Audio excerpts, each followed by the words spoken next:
Assalamu alaikum. Today we're going to talk about a step called tooth preparation, which is an essential part of removable partial denture procedures. We are today mimicking clinic number 2, in which we had done the initial design and we have decided to place our components on specific teeth. But are the teeth in their natural form ready to receive components of the metal? If we take a good look at this tooth, for example, we would find that naturally all teeth come in a form that they have convexities. These convexities come in different forms, and we have the maximum bulge of the tooth running at different locations. When we want to design a removable partial denture, we have the metal very strong and at the same time not flexible. So we need all metal components going in and out around the teeth in a way that they do not have any interferences. So in the first design we have looked for undercuts that we want to use, but we also have some undercuts that we do not want to include in our design, for example. All of these cause that in the teeth in their natural form and the way they occlude with each other, sometimes even we don't have place-to-place components. So if I have a tight occlusion here, how am I going to pass in, if I'm going to just interdigitate this cast, how am I going to place, for example, a rest here? I have an interocclusion that is very tight, and the teeth come in contact buccally and lingually in a way that they don't leave space in between. So how am I going to place metal components in between these teeth, upper and lower teeth as well? So the idea of tooth preparation is we are making use of the tooth in general. So we want to make use of features of normal teeth to aid our design. One of the features of natural teeth are that they have layers, they come in layers. So if we open, for example, this layer, we find that we have a thickness of enamel in the tooth, and then beneath it we have dentine, and then we have the pulp. So can we make some alterations in the enamel layer without going into dentine, because we know that dentine is porous in some manner and it can convey sensitivity to the pulp. So can we cut off a small amount of the enamel in a way, in a controlled way, that we can make use for preparations for removable partial denture? This is the idea of today's lab. It's preparations inside the enamel that are done to aid our design. So the following preparations that we're going to show you and quickly first list, we're going to do them all in enamel. Once we have a problem with doing them in enamel, we shift to other options and you will see them in a moment. So the idea is, if we can find all of our preparations inside enamel, we will not have any dentine sensitivity, and enamel is more resistant to caries, so we will also not have any carious lesions. So if we look at components that we need in the RPD, major components include the rests, guide planes, and clasps. We have clasps that should be retentive, and we have clasps that are for reciprocation. So these are the major components we're going to talk about, and these are the major tooth preparations that we need as well. Clasps, the retentive clasps are usually usually into undercuts, so we don't need any preparation for retentive clasps if we have a good undercut.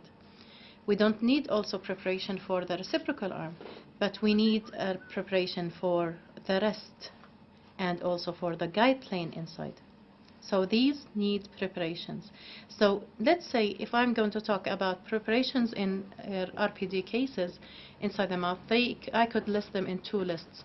Essential preparations, these include rests and guide planes, and optional preparations, and these include the following.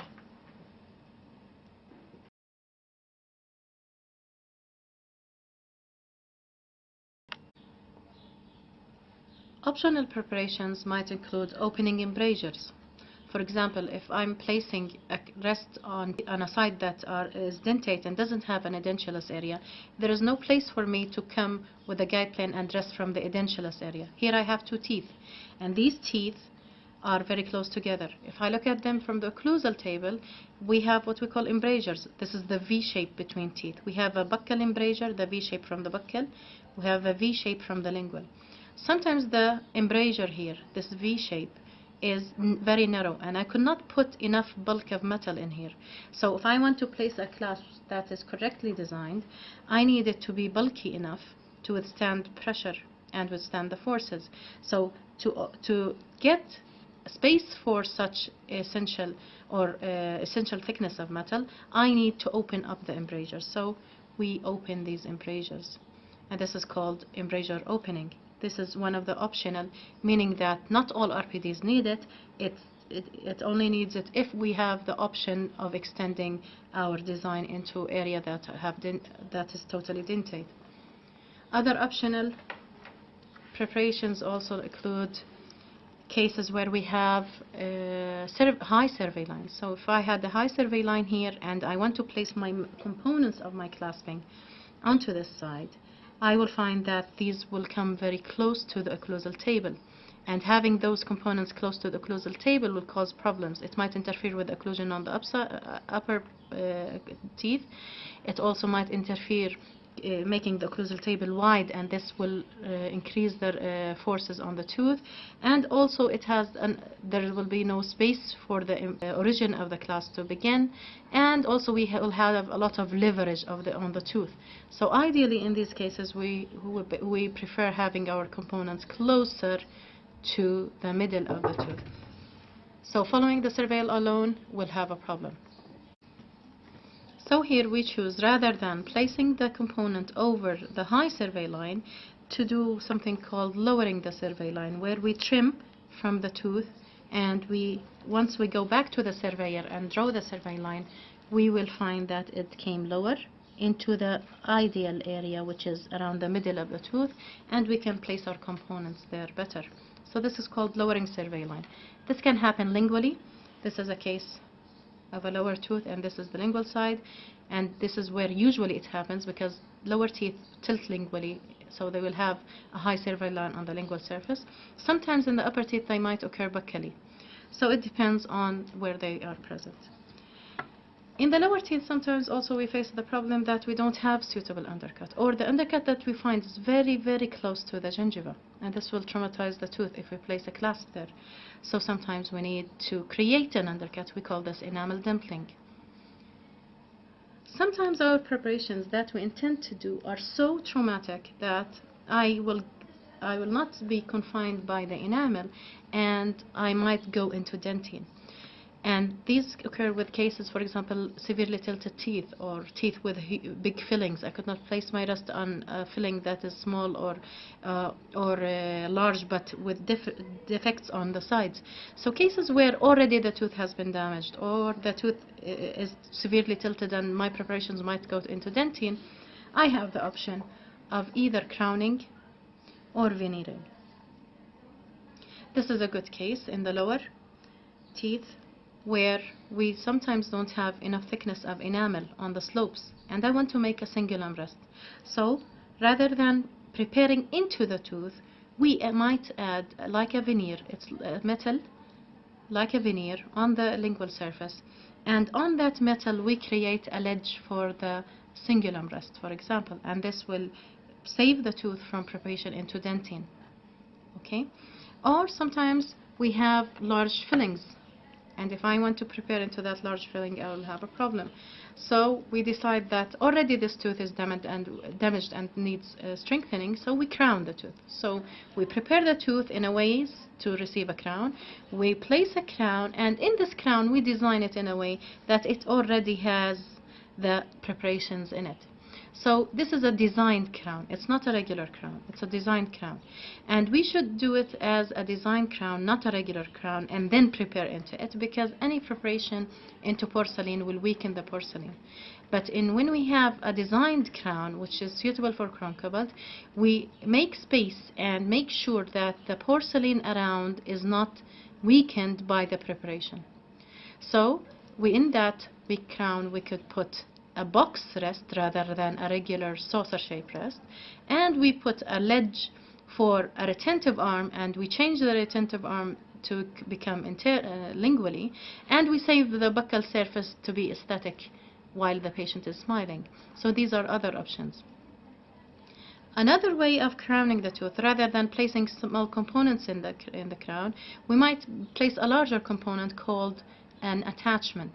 It could be an internal attachment, internal meaning inside the crown, or an external attachment that comes out of the crown, and these all serve adding support or retention to the RPD, but without the need for clasps, and this is more aesthetic.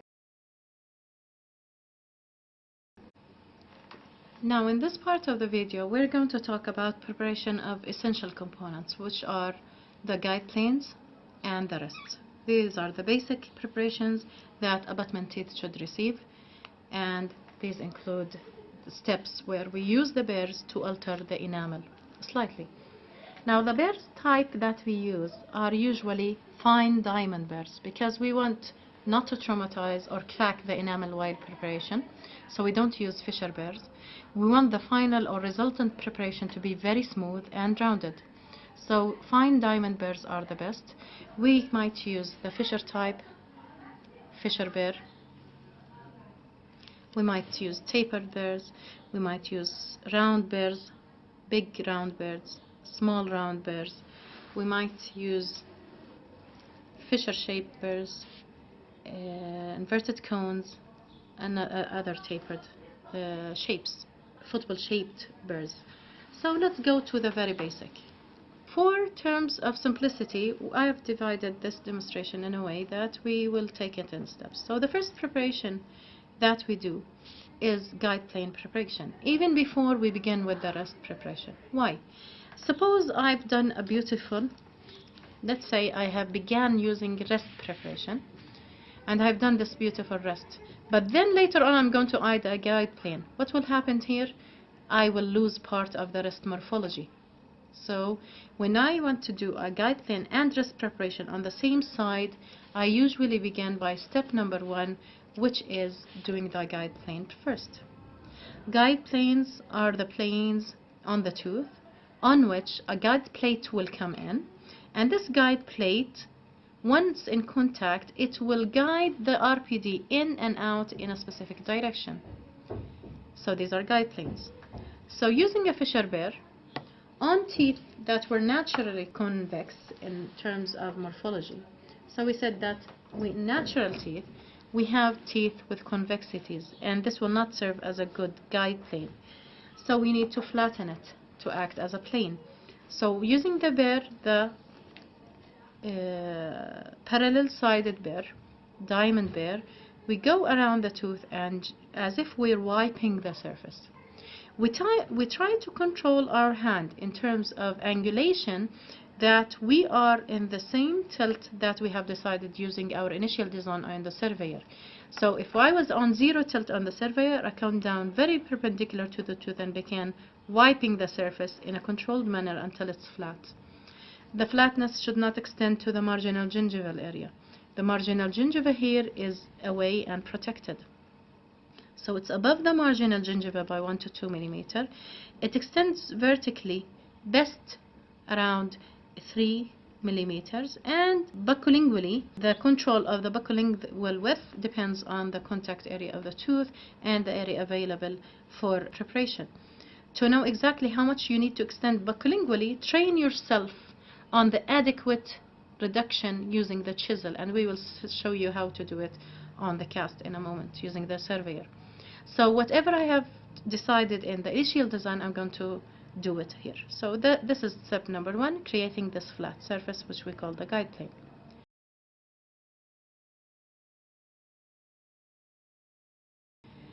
Step number 2, so this is now ready.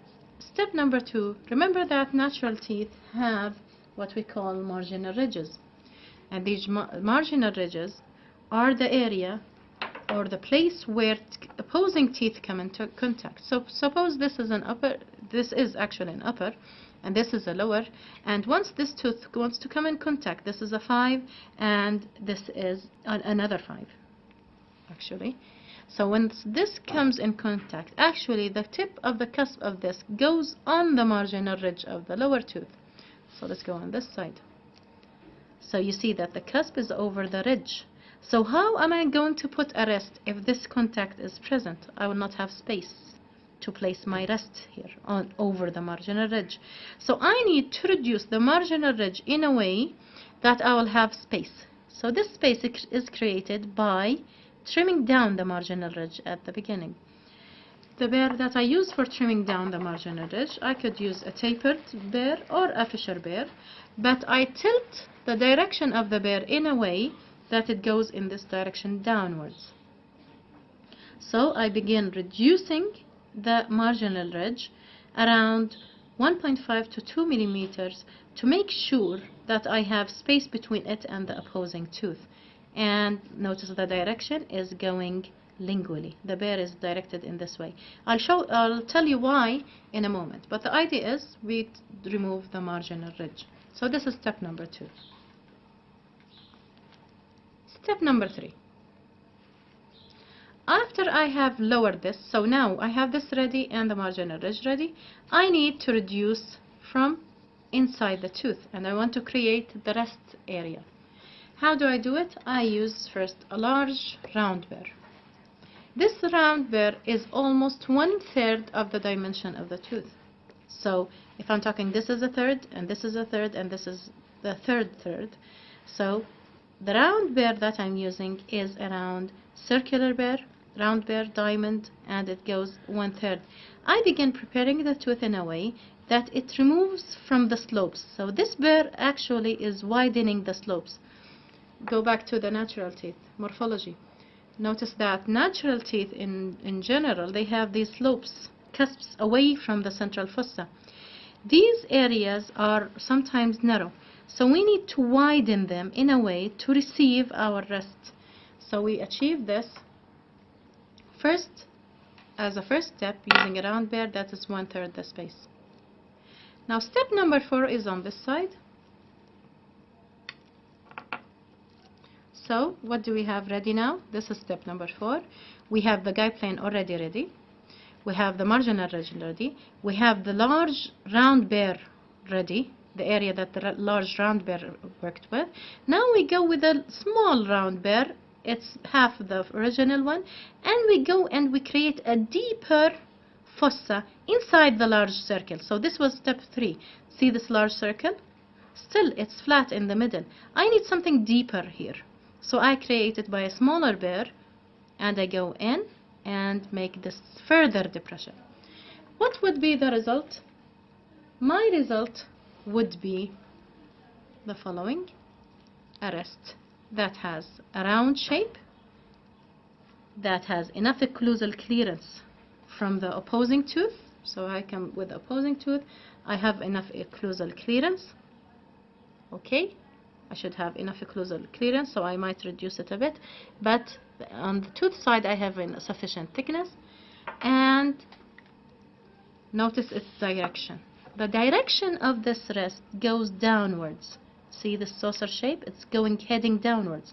How did I create it? First, when I removed from the marginal ridge, I removed in an oblique way. Then I created another round area in the center of the fossa here, and these all direct the rest in this direction. What happens is that this rest has a good grip on the tooth. So no matter how much the RPD is moving on this side, it's not pulling the tooth, it's not slipping from the tooth, it's on the tooth. If I go back and see this unprepared tooth yet, and put on it a rest as it is, I'll have a problem with occlusal clearance. I will have a problem that this is very thin. And look in when forces are directed on the rest. Whenever its forces are directed, it slips away. Nothing to hold it. So when I have this saucer shape that is deep on the most central part of it, so it creates this like notch or positive surface that goes into this notch, and it's retentive here.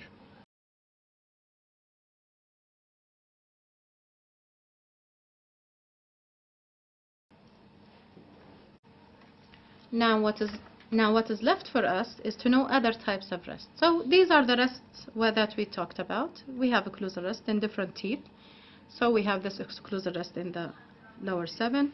It might be a distal, it might be a mesial rest, but these all follow the same rules. Even on a premolar, they follow the same rules. So I have my guide plane, and I have my rest in location, and I have all of the features present here.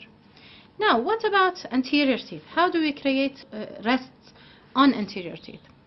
Anterior teeth have different morphologies. So if we're talking about lower incisors, we might place rests on lower incisors, but usually we avoid using upper incisors for preparations.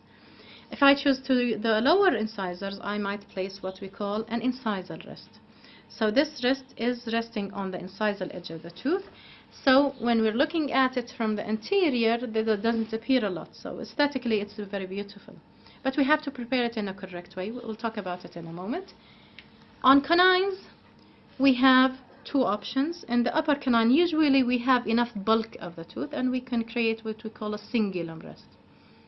On the lower, sometimes we have sufficient thickness of enamel, and we can prepare it as a cingulum rest, but sometimes morphologically some lower canines are so smooth and the cingulum is not prominent at all. We know that this is thin enamel, and sometimes even the shadow of the dentin is showing through. So if I prepare this cingulum rest in the enamel here, I'll get a perforation, definitely. So we can do cast metal on which I prepare the tooth slightly, and I put on it and cement on it a metal like a button, metal button, but on this metal it's designed by the lab to have its own rest as a cingulum rest. So a cingulum rest has the ability to hold a rest and resist movement by the rest placed over the cingulum. Now to talk about cingulum rests and incisor rests. Let's begin with incisor rests. The way we prepare them usually is using a parallel sided burr, and we tilt the burr in a way that is inclined labially, and we begin preparing the surface, making sure that this side is slightly flat with the distal side, or slightly more apical than the lateral or proximal side of it. Why? Because we want this rest to come in place in a manner that it doesn't, if any movement occurs in the RPD, it doesn't slip away. Let's look at this incorrect preparation. So it is tilted labially, yes, but the proximal surface of this is lower than the central part of it. So it's although inclined labially like this, but it's also inclined towards the saddle area. What will happen with the rest on this side? Even if it's okay vertically, but any movement laterally, it will slip away. So the correct direction on incisal edges is inclined labially and inclined centrally away from the proximal surface area.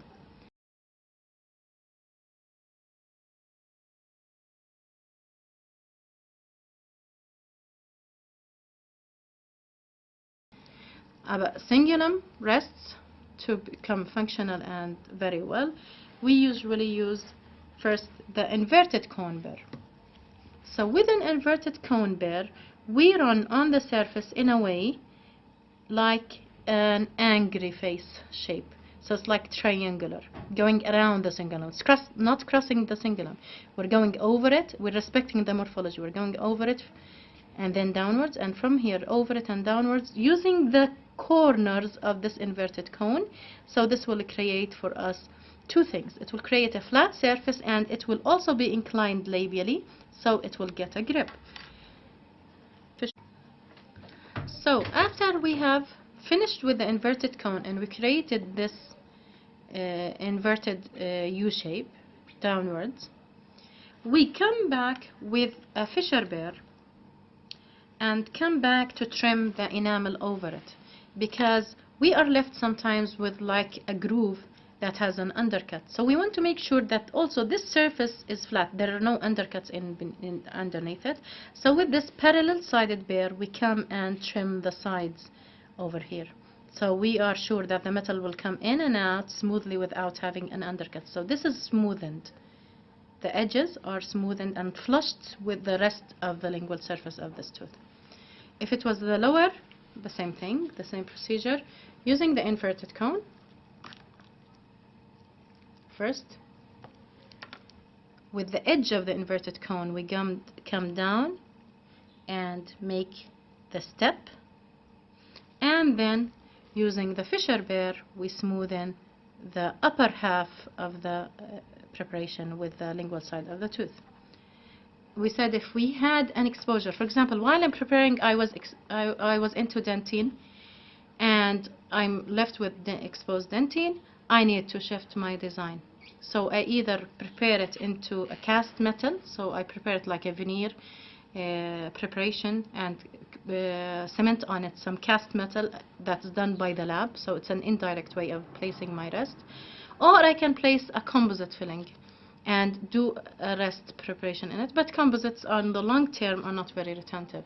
So the best method is using cast metal cemented on the lingual surface as a veneer, only a surface restoration. So that's about rest preparations.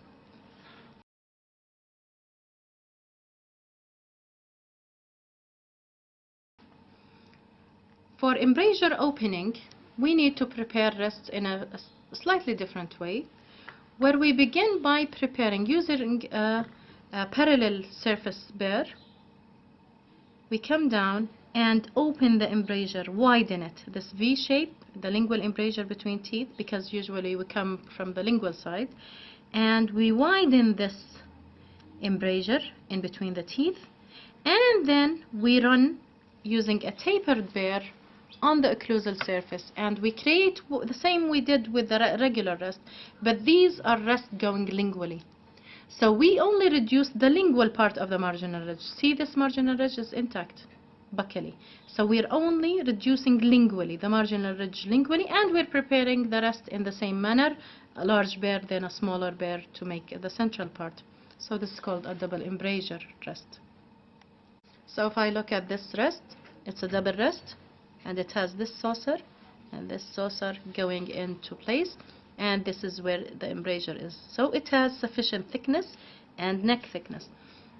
So if I have sufficient preparation, when I come with opposing teeth, these are upper and this is a lower, but to show it to you upside down, the idea is the tooth is intact and in good occlusion, although the rests are in location.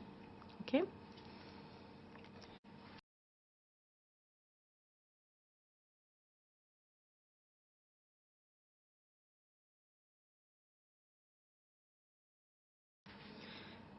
The last preparation in terms of enamel reductions are what we call enamel dimple. Sometimes we decide that we want to place a clasp. Suppose it's eye-bar clasp, and we want to place it here, and we find that this tooth doesn't have a suitable undercut, and we know that the eye-bar should be around 3 millimeters away from the gingiva when we come into place. So if I don't have any undercut, I can create one. Where is the best location to create for an eye-bar? In the middle, slightly mesially. So now this will accommodate the eye bar in location, and this is the eye bar from the inside. You can see that we have this dimple going into the undercut that we create. If it was an upper molar tooth and we want to place a regular clasp assembly, and we don't have an undercut in a suitable location, we can place it in a way that we do an enamel dimple, and in this clasp will go into the enamel dimple. So if I look at this clasp from the inside, you will notice that this button shape will go into the notch shape in here. So this is creating undercuts using enamel preparations.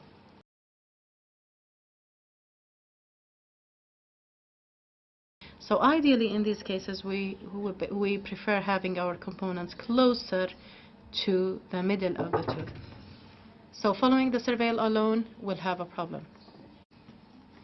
So here we choose, rather than placing the component over the high surveil line, to do something called lowering the surveil line, where we trim from the tooth, and once we go back to the surveyor and draw the surveil line, we will find that it came lower into the ideal area, which is around the middle of the tooth, and we can place our components there better. So this is called lowering survey line. This can happen lingually. This is a case of a lower tooth, and this is the lingual side, and this is where usually it happens because lower teeth tilt lingually, so they will have a high survey line on the lingual surface. Sometimes in the upper teeth they might occur buccally. So it depends on where they are present.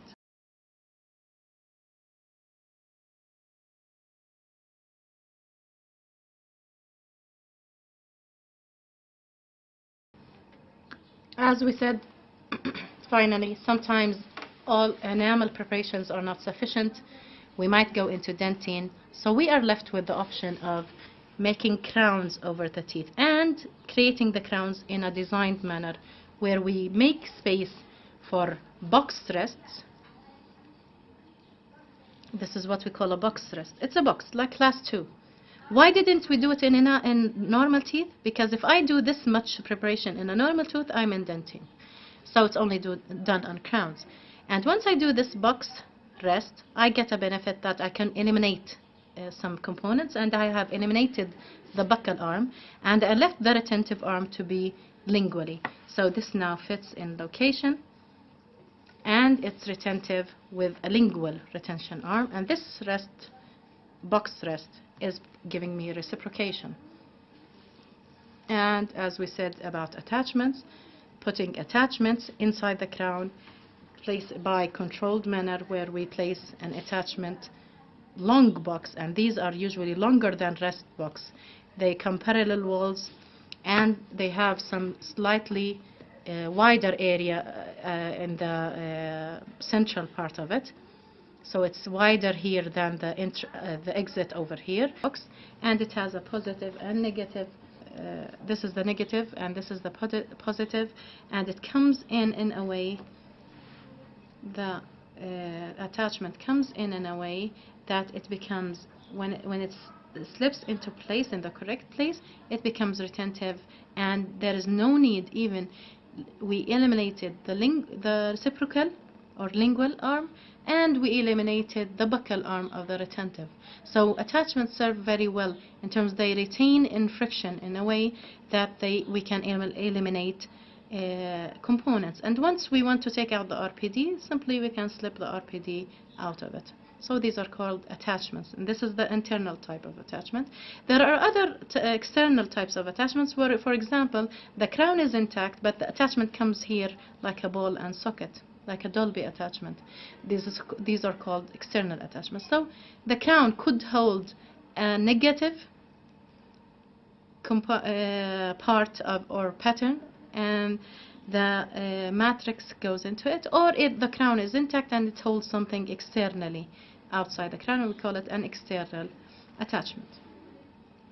So to summarize, we have basic preparations, rest preparations, and guide planes, and we have alternative preparations where we need to extend components of metal in places that don't have the features of regular or insufficient enamel preparations.